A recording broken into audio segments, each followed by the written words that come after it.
you already know how these movies go because you've sort of like listened to these, you've watched them with us. You can sketch it all out already, and it's easy, right? Like the weird line drawing laser has a beautiful daughter in an exotic location. Yeah, of course it does. Yeah.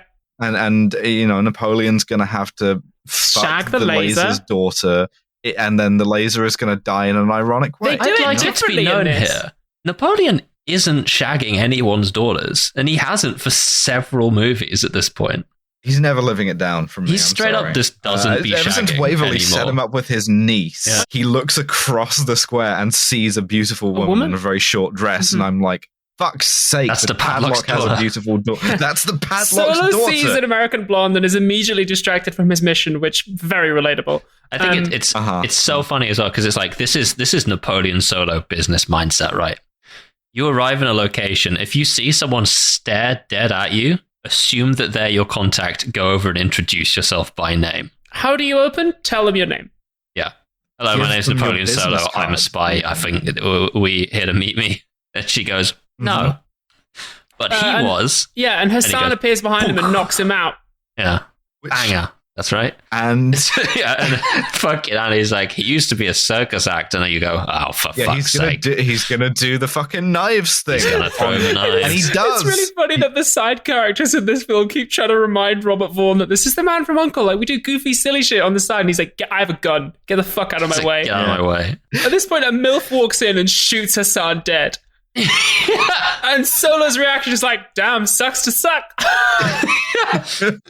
No, Mr. Solo, how delightfully louche. Please let me tell you about please let's engage in some like I've been DMing. villain and spy banter. And he's like, no, I'm here to do a fucking mission. Can we get on with that shit? Like, come on, mate, come on. I'm fucking. Let's have a gander. I want to like transpose this Solo back to earlier movies. If you had tried to play full human-sized chess with this Solo, he would have run across the board E4 to King's Bishop and chinned you. I think at some point between the last movie and this one, Sandy from the old film sat down and had a word with him. Was like, if you're fucking late to dinner again, we are through. And he's like, I'm not breaking it. I'm going to do it. He's a changed man. In fairness, Solo actually trying. He's had Adderall and he's just like, right. And Waverly, as is his one, is like, blow that shit up. Yeah, he's like, they don't signal back, and he's like, and the captain goes, do you want to fire a torpedo at them? He's like, yeah. He hesitates for like no hesitation, like 2 seconds maybe, and it's like, yeah.